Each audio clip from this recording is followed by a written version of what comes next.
o mal do século. A gratificação imediata.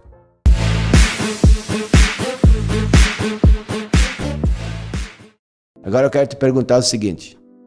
Tu concorda com isso?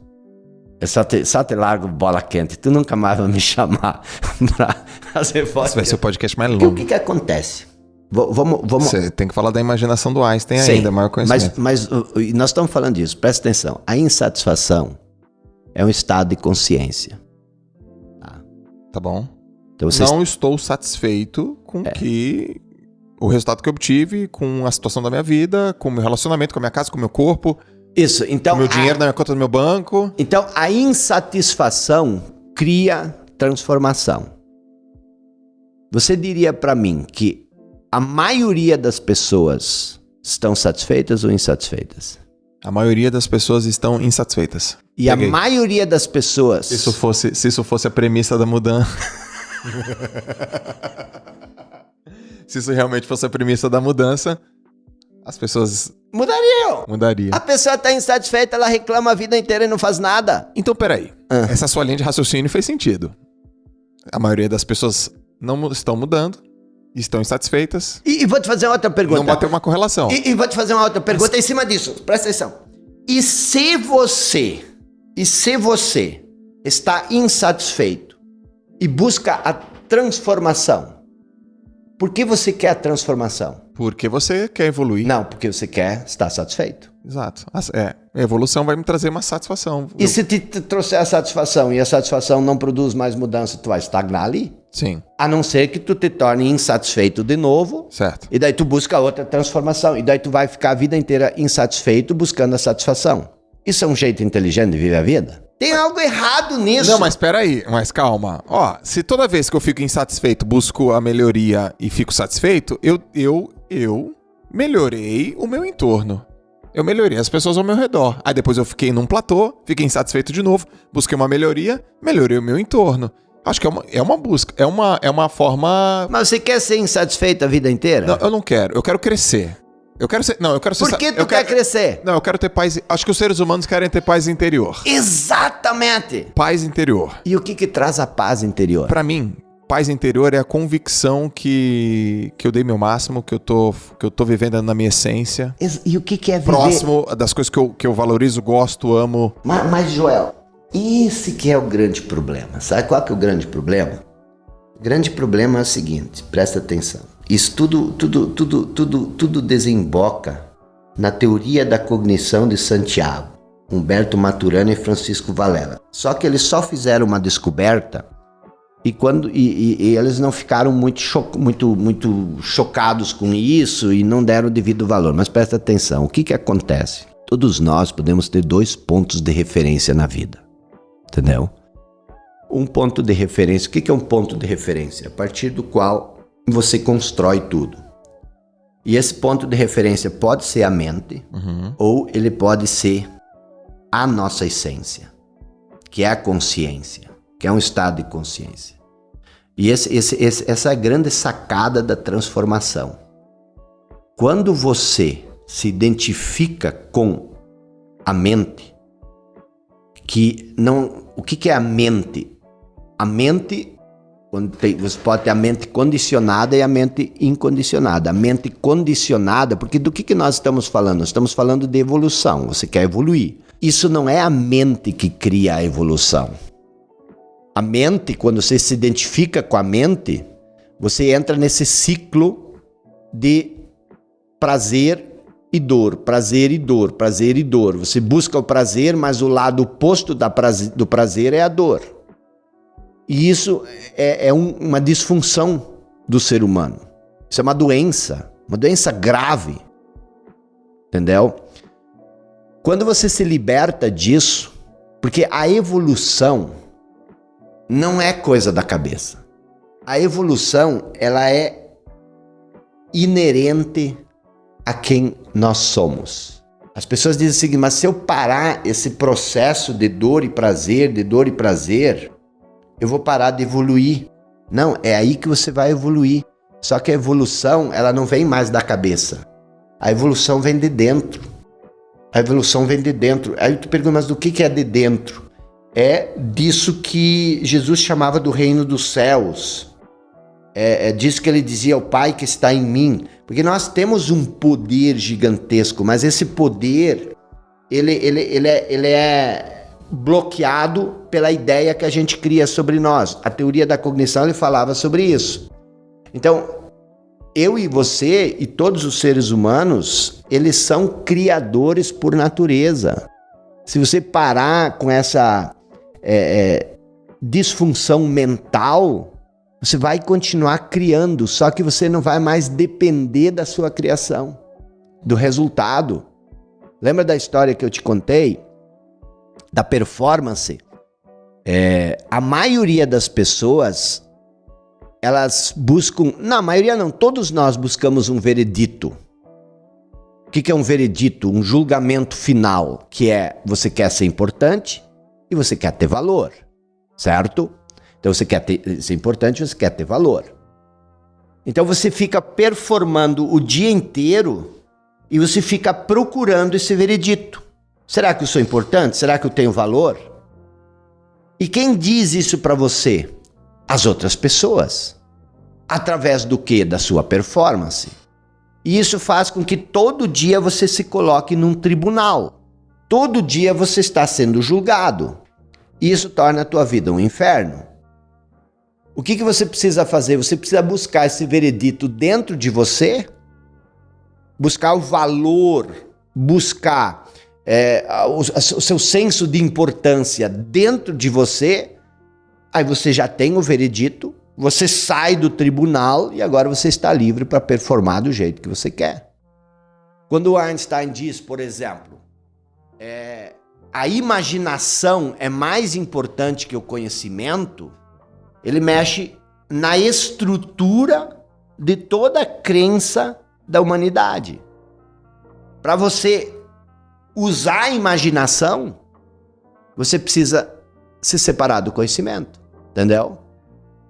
Porque se você está preso ao conhecimento, você não tem imaginação, você fica reproduzindo o tempo inteiro aquela mesma velha canção, que é essa voz na sua cabeça, te dizendo, por exemplo, você vê uma oportunidade, e aí o que você faz? Você pensa, mas a minha condição não permite.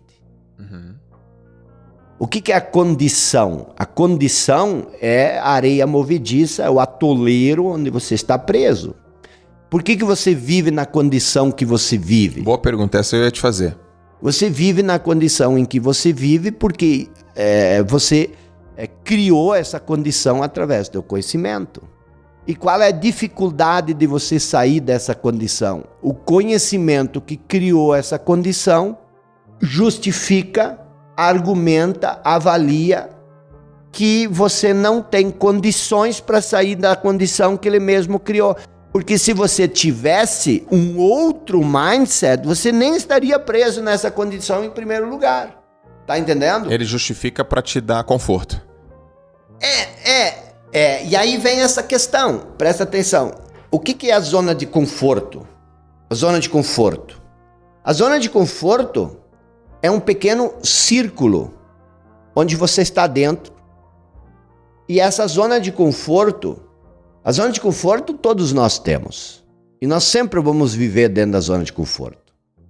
Então você está dentro desse pequeno círculo chamado conforto, que são as coisas que você se sente confortáveis fazer. Então você se sente confortável em fazer isso. Por isso é a sua zona de conforto. Você está confortável em dormir todo dia até as 9 horas. Cara, levantar às 5 é um desconforto.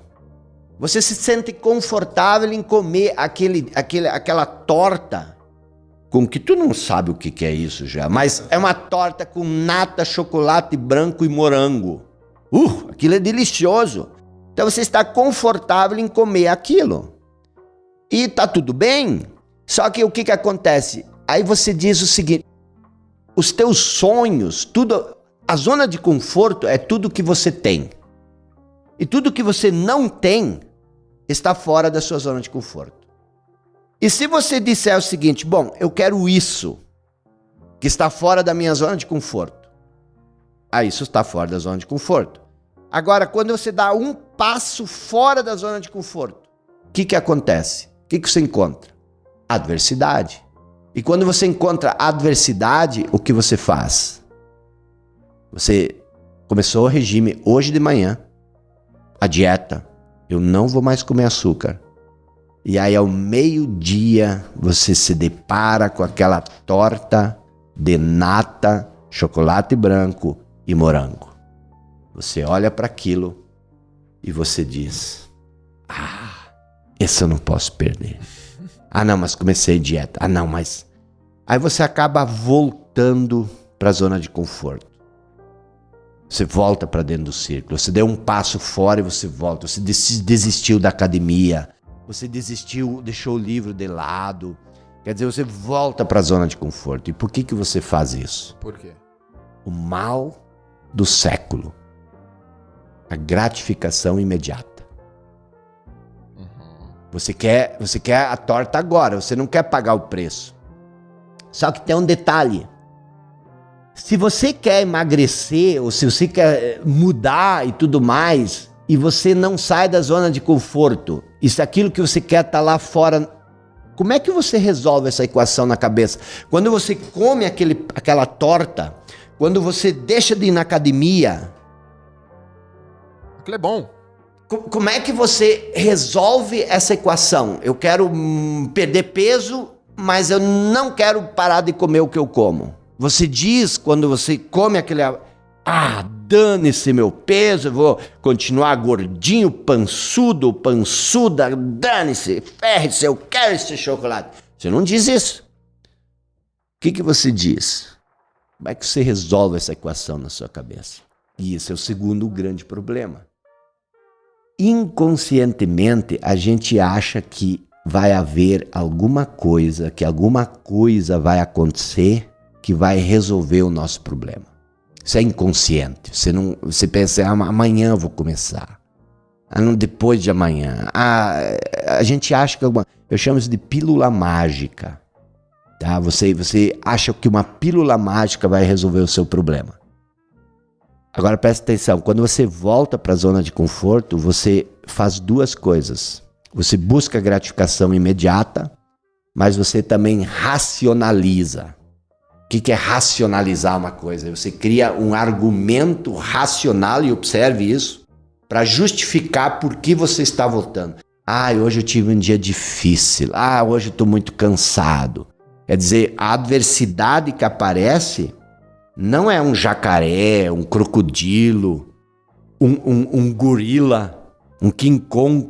Aliás, deixa eu fazer uma pergunta. Tu sabe como a gente faz amor com King Kong? Com um gorila? Sabe? Não. Do jeito que ele quer. Porque ele é maior. Então, o que acontece? Não é o gorila que é... Mas aquelas coisinhas, as justificativas, elas são que nem um gorila. Eu tô com preguiça, mas você não diz eu tô com preguiça, você diz eu tô cansado.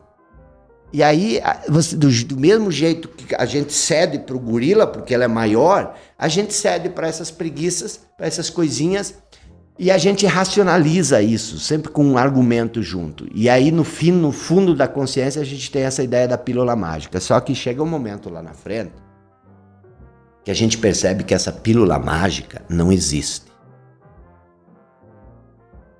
E aí você percebe que você se enganou. Aí você percebe que você mentiu para si mesmo.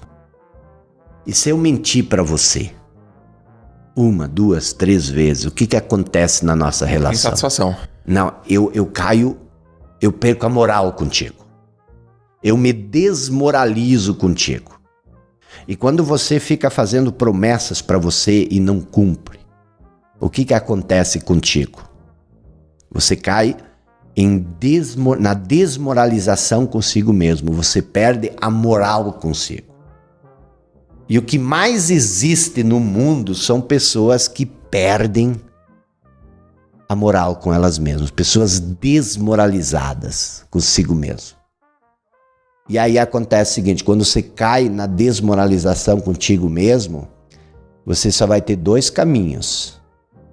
Ou você cai em depressão, um estado de depressão, você se deprime e se recolhe de uma vez por todas.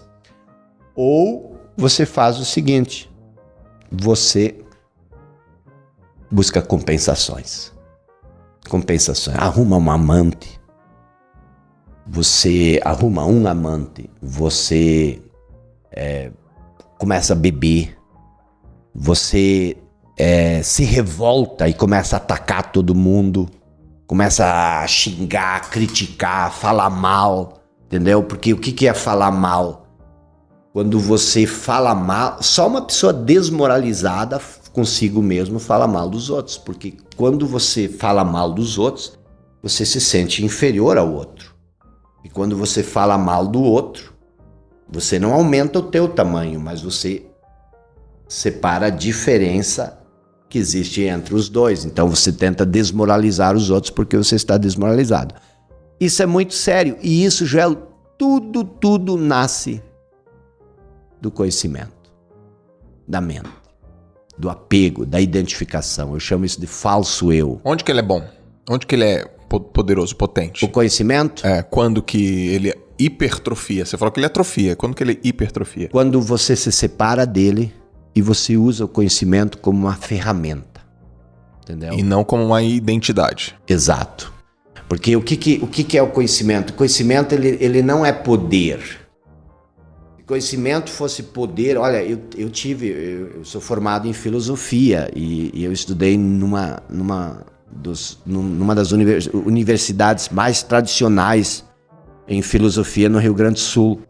E eu tive muitos professores, filósofos que tinham, assim, um conhecimento fora do comum, entendeu? Mas eram completamente infelizes, eram pessoas assim, nem todos, né, mas alguns.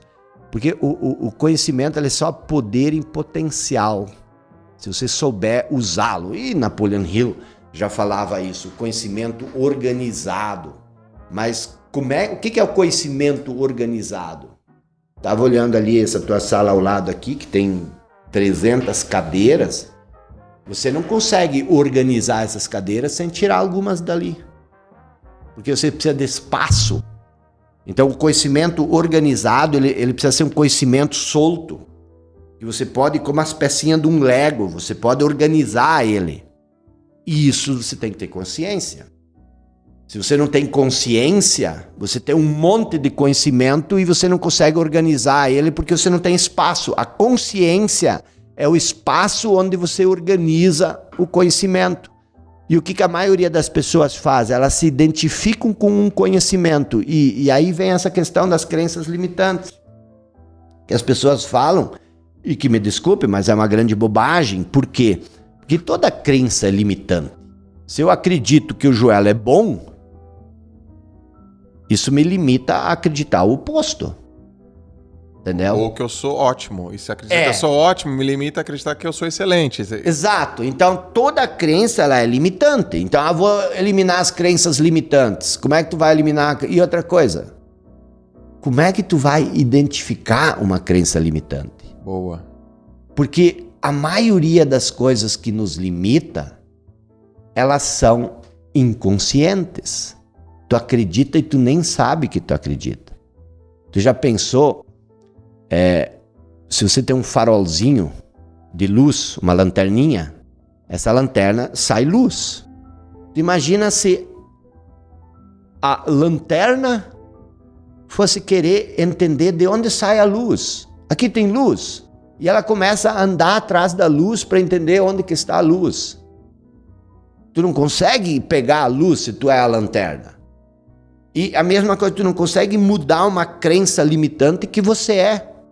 Tá entendendo? Porque eu nem sei, eu nem reconheço que... Não, e assim, isso é mais... A mente fragmenta a própria mente. Então ela diz, você tem que eliminar uma crença limitante. Mas como é que... A mente não é um conjunto de crenças. A mente é um nó, um emaranhado, entendeu? Tu não consegue... Então assim, isso é uma ilusão muito ingênua. Outra ideia ingênua, presta atenção, tem aquele livro famoso que as pessoas leem para ficar rico, que se chama Segredos da Mente Milionária. Ele começa por uma premissa que diz o seguinte: o pensamento cria a emoção cria a ação e a ação cria o resultado. Isso não serve para nada. Steve Harvey Eker tem que ser revisto. Porque o pensamento cria a emoção. Isso é verdade. Mas e o que cria o pensamento? O que adianta saber que o pensamento... O que cria o pensamento? A emoção não cria pensamento? Cria. E como é que você quer dizer que o pensamento cria emoção? Você é um dos caras que diz que ação muda a mente. Sim. Então como é que tu coloca tudo isso numa formulazinha? Mas eu ainda te pergunto, de onde vem o pensamento? Entendeu? Então o que acontece? Para que serve isso? Isso é um conhecimento que parece... Você já tem uma casa caindo aos pedaços, quando tu lê um livro desse, tu constrói uma varandinha que não serve para nada, que vai desabar com o resto tudo. E é por isso, Joel, que as pessoas, elas são tão pouco criativas, elas não conseguem evoluir, porque a gente tem que olhar isso no todo, entendeu? O problema é um problema conjuntural, um problema cultural, é um problema muito mais amplo. A gente tem que ir, e aí vem essa questão.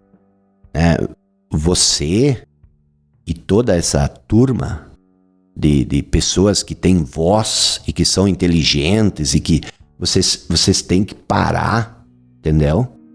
De assimilar conhecimento e reproduzir isso. Vocês têm que pegar um machado, uma picareta, sabe o que é uma picareta? Sei. E vocês têm que começar a debater em todo o conhecimento que existe. Por quê? Porque o que existe não é a solução. Tá me entendendo? O conhecimento que existe nos trouxe onde nós estamos. Tem que destruir tudo isso, entendeu? Tem que fazer uma fogueira gigante, queimar todos os livros, inclusive os meus. E a partir daí a gente começa a construir algo do zero, algo novo, entendeu? Com qual objetivo? Libertar a humanidade do conhecimento. Quando você escreve um livro, quando você faz um curso, quando você liga a tua live, bota a turma lá, quando você fala as coisas que você fala, quando você vem aqui, quem tá ouvindo, quem tá vendo, pô, esse cara manja do que ele tá falando, hein? Esse cara tem conhecimento, hein? Pô, o livro dele, aprendi coisas novas, hein? É um contrassenso isso que você tá falando?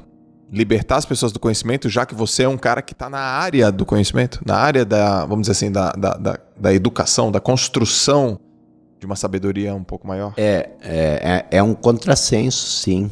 Mas o meu objetivo não é... O meu objetivo, tanto é que o que eu tô fazendo aqui, entendeu? Provocar. Você é um provocador. Eu devia ter falado, filósofo, pesquisador, você é um provocador. Mas é uma provocação boa. Mas é porque se você, presta atenção, se você, às vezes as pessoas dizem o seguinte, cara, você me deixou meio pra baixo. Eu digo, claro, quebrei tudo que você acreditava, entendeu? Uhum. E o que acontece? A gente quebrar tudo que você acredita, isso não é fácil, entendeu? Pois é, porque uma pessoa que é convicta, ela te escuta, ela pode te escutar e não. Mas é por isso que Jesus dizia, porque vocês têm ouvidos, mas não ouvem, entendeu? Uhum. Mas é preciso começar a olhar, porque o que acontece? Presta atenção. Por mais que você possa me dizer uma coisa muito interessante, Joel, você faz isso em 1 hora, em 5 minutos. Só que eu tenho um condicionamento de 35 anos. Qual é a chance? É desproporcional. Qual é a chance de um tronco velho, enraizado, até o fundo da sua alma, ser arrancado e substituído por uma coisa que você fala que é interessante, que 5 minutos. Isso vem, isso passa, bate, entendeu? Então, você vai criando cascas de conhecimento que te separam da sua essência. Mas eu preciso que você entenda uma coisa, você que está nos ouvindo, que não vai ter muita audiência no nosso podcast, mas... Vai sim, pô. Mas quem ouvir, você precisa entender uma coisa. não é você encher um vaso. E não tem nada de errado você ler. Mas você precisa ler com distância. Porque entre aquilo que você lê, entre o que eu escrevo e o que você recebe, existe a tua percepção. Existe o teu filtro. Entendeu? Tu vai sugar as coisas e tu vai sugar elas não a partir do meu ponto de vista, mas a partir do teu ponto de vista. E aí tu vai cada vez mais fortalecendo isso. Eu sou da opinião, é o seguinte, a primeira coisa que você tem que fazer é você tem que se conectar com a sua essência.